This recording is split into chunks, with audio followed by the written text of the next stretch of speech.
The United States strikes Iran after its theocracy spread global terrorism for 47 years.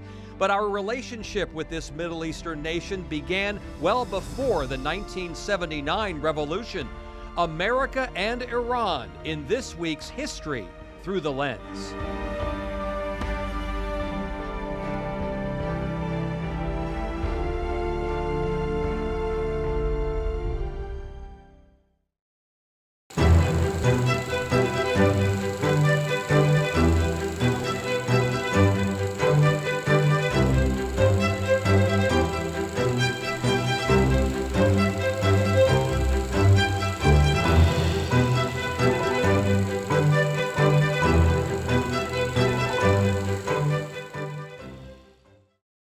Hello and welcome to this edition of History Through the Lens. I'm Tom Shadd and I'm joined by a man who knows a lot about history on the world stage and with the United States. We're talking with Jeff Acosta, who spent 16 and a half years at TCC in world history and American history. Before that, 38 and a half years with the Marines, also a defense analyst with General Dynamics. So we're talking about Iran and the United States. I think a very good source to tap into when we're talking about this very complicated issue, especially in the forefront now, where we are basically in a war with Iran, for lack of a better term. Wouldn't you agree? No, we're in a war with Iran. Yep, when there you you start go. shooting at people, they're shooting back. We're in a war. We've already taken 6 Americans are dead. We don't know how many Iranians are dead. We've had the first sinking by a United States submarine of an enemy warship since World War II. So, yeah, we're in a war. So we're going to go back, though, long before this war, before 1979, and the complicated relationship that the United States has had with Iran, especially around World War II. Now, could you take us back there and say, how did we get here? That's the big question. Well, if you really got to go to the root of it all, you got to go back to the year 680, the 10th of October, 680, where there was this called the Battle of Karbala in present-day Iraq, where the supporters of what will become the Sunni Muslims go to war with the founder of the Shia Muslims, who is basically Hussein ibn Ali, who was married to the daughter of the Prophet Muhammad, Fatima. They lost. Fatima and her husband died. You have this split, this schism within the Muslim world. And what you find is that 80% or plus of the world's Muslims are Sunni. However, the Iranians, almost 100% of them are Shia. And the other thing you need to remember too, when you look at that part of the world, the Iranians are Persians. They are not Arabs. But you do have in Iraq a large number of Arab Shia, the same thing in Lebanon. So they're all cross-connected. They all are related to each other. When you fast forward to when we, as the U.S., really get involved in Iran, you have to go to World War II. And basically in 1941, Great Britain and the Soviet Union invade Iran and divide it up. Because the Shah of Iran at that time,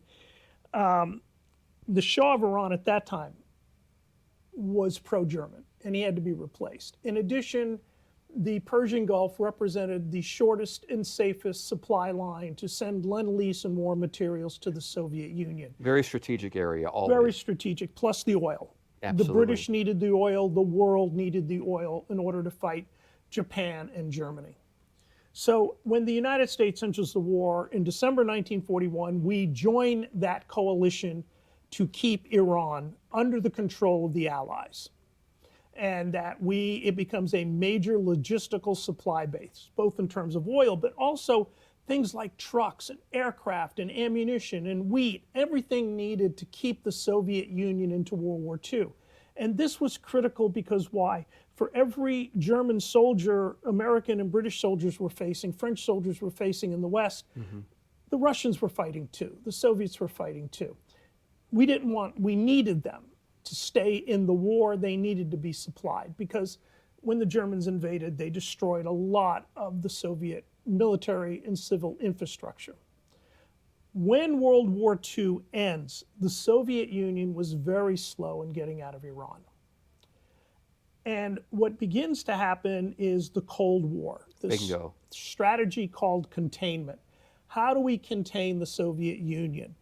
And there are two documents which you can find online that kind of give you an idea what containment is. The guy who comes up with the idea is named George F. Kennan.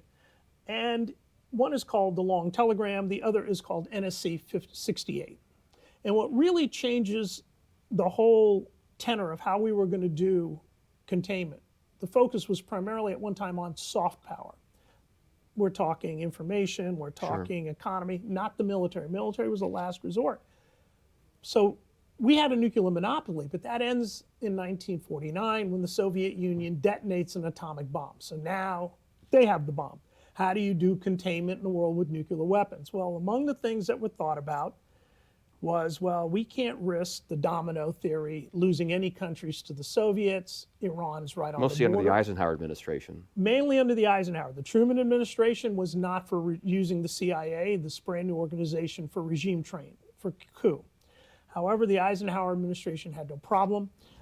You have two Americans who are big in U.S. history. One is Kermit Roosevelt, who works for the CIA. He is the grandson of Theodore Roosevelt. But also you have another person involved at that time, a man by the name of Herbert Norman Schwarzkopf, who is the father of Norman Schwarzkopf, who leads our coalition against Iraq during Operation Desert Storm, Desert Shield. 1999. And he had spent a lot of time in World War II in Iran helping build their police force.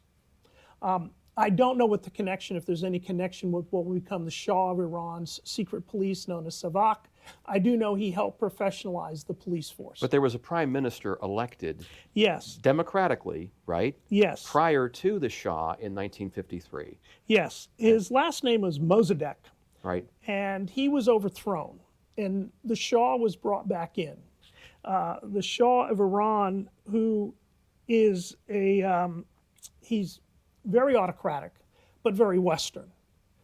And he wants Iran to be closely allied with the West. He has no love of the Soviets, but again, he's an autocrat. But he's our autocrat.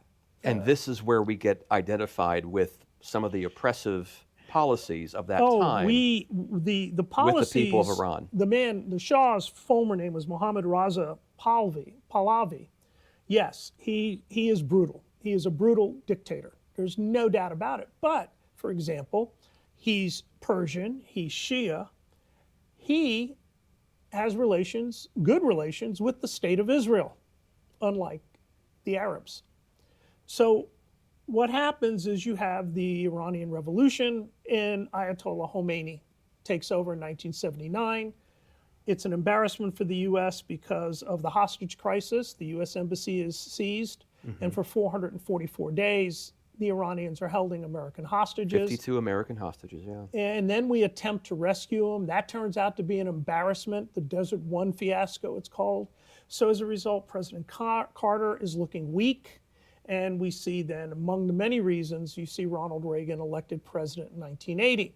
And Reagan says, I'm going to fix this. We're going to get our people back one way or the other. And so the next thing you know, Iran, on the day President Reagan takes the oath of office, releases the 52 hostages. Perfect place to stop the first segment. This is fascinating. Here with Jeff Acosta from Tidewater Community College. More on History Through the Lens, America and Iran, after this. Welcome back to History Through the Lens. I'm Tom Shad with historian Jeff Acosta from Tidewater Community College. We're talking about the complicated relationship between America and Iran and where we are today. And we left off with the hostage crisis of 1979, of course, the overthrow of the Shah, and Ayatollah Khomeini, right, who took power. On the day that President Reagan took the oath of office, he released the 52 hostages. America has a sigh of relief, naturally. Now, if I could really, one of the best books on this period of history is called The Twilight War by David Christ. David Christ is a fellow Marine officer, but he was also a historian with the Joint Chiefs of Staff. So this is a really good book, and I will tell my students, you want to find out a good book, look at the footnotes. Read the footnotes. That'll tell you if it's a good book, it's a good history book, or Your it's a sources rehash. are everything, Yes, aren't they? much like journalism. Absolutely. Your sources, except we can't have, there's reasons, that's a separate show. You all have unnamed sources. Historians can't have them. Correct. We can't. But the bottom line is, the Ayatollah takes over, and there's a man who we have good relationships in Iraq by the name of Saddam Hussein. And Saddam Hussein is an Arab, and he's Sunni, and they don't like the Persians. And they're Shia. And they're Shia. This predates World War II. And big war between the two countries. Right. And the issue is a body of water known as the Shaft al-Arab, which is the main mouth or entrance. This is where the Tigris and Euphrates River empty out into the Persian Gulf. This is where both countries have a lot of oil facilities all located. And during the reign of the Shah, Saddam felt the Shah had forced Iraq into a bad deal. So now he was going to fix what he felt was a bad deal and take control of that entire area at the head or the north end of the Persian Gulf. Hussein forced Iran into a bad deal, you mean? I'm sorry, apologize. Saddam Hussein felt from Iraq that the Shah of Iran forced Iraq into a bad deal.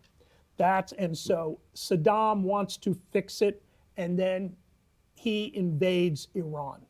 And there's chaos within Iran during this time because the military is fractured. So many high-ranking officers were purged from the Iranian armed forces because of their loyalty to the Shah. And so the Iranian armed forces are totally unprepared for this invasion by the Iraqis. Now, what is amazing is the Iranian theocrats, Ayatollah Khomeini, Ayatollahs quickly begin forgiving all these key officers trained in U.S. schools, fighter pilots. They had a fleet of F-14s. They had squadrons of F-14s. Who's going to fly them? It's sure not going to be the Republican Guard. These guys were goat herders. They couldn't fly an F-14. Right. So you have to start bringing back, and yes. So Americans train these pilots. What you're going to have is these Iranian pilots are going to say, look, I may not like the theocracy, but I'm an Iranian first. And I don't like the fact these Arab Iraqis are invading my country. And so I'll go back to work, but this time for Ayatollah Khomeini. And so within 2 years, you see the Iranians begin to push the Iraqis back to their side of the border. And the war will stalemate into like World War I, thousands of casualties. Now, the US and the Soviet Union, and one of the great ironies of the Cold War, begin to tip the scales in favor of Iraq. The Soviets are supplying Iraq with tanks, aircraft, and chemical weapons. We are supplying Saddam with real-time intelligence. Okay? Now, here's one of the other ironies of all this. Israel, during the first 2 years of this war, is supplying Iran with intelligence. Wow. This is why the Middle East drives people crazy.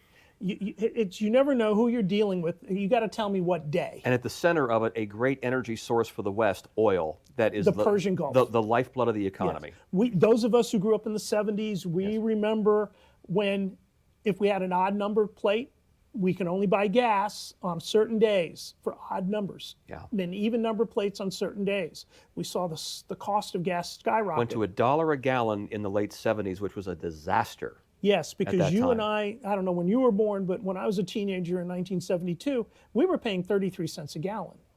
And when I came home from boot camp, after the Gulf crisis, after the embargo began, I think it doubled. It jumped to $1.15, $1.20. Yeah, more than a double. Yeah. Yeah, it was a big jump when I came home from boot camp. So as in 1973. So this is building, and the Persian Gulf is just right at that point, the major point of oil for everybody in the world. It's just OPEC, all of it is coming out of the Persian Gulf. You have this hot war going on in the Persian Gulf. The Iraqi Air Force is attacking Iranian assets, Iranian tankers. The Iranian Air Force is attacking Iraqi tankers. You have Republican Guard, Iranian Republican Guard fast boats attacking tankers. So that will eventually lead to the United States to get engaged, to stabilize the market. And we have the reflagging of oil tankers by the United States, which then permits, and mainly these oil tankers are Saudi, Kuwaiti. We do not reflag Iraqis, but it's mainly UAE, Saudis, Bahrainis. Keep the oil flowing. Keep it flowing, but now these tankers are being escorted by U.S. warships. And these U.S. warships have the power to shoot on any Iranian military vessels attacking the convoy. On top of it, we capture an Iranian mine layer called the Iran Ajar with mines. Navy SEALs capture it. So what you're starting to see is a very low level, what we call a low level shooting war under the Reagan and the first President Bush administrations developing between the United States and Iran. And we do take military action to shut down the Iranian Navy. We take an operating praying mantis. We take over. They have radar stations located on oil platforms. We send in the Marines. We take them out. We attack elements of the Iranian Navy in Bandar Abbas. And then when does Iran become the state sponsor of terrorism that we They've already, by this time, we're so much talking know in about? 1988. They're Oh, in already, 88. Yeah, they're we already oh, doing this. They were yeah. already doing this in Lebanon. Yeah, absolutely. And 83. so what we don't realize that in 83, Lebanon has a large Shia population. And Iran and Syria are coming in because they're angry at the U.S. and the Israelis. They don't want to see peace in Lebanon between Israel and the government of Lebanon. Lebanon, much like Iraq, was fractured between Kurds and Sunni Arabs and Shia Arabs. Lebanon is fractured between Christian Lebanese, Sunni Lebanese, Druze Lebanese, and Shia Lebanese. Yes. So this is a real mess. And the U.S. is attempting, under President Reagan, to force a peace negotiation to end the Lebanese civil war.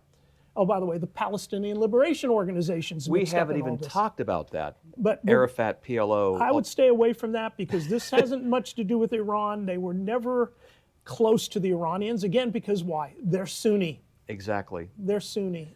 With that, we're going to take this opportunity. Right. This is going so fast. Yeah. To take a very quick break with Jeff Acosta from TCC. More on America and Iran on History Through the Lens.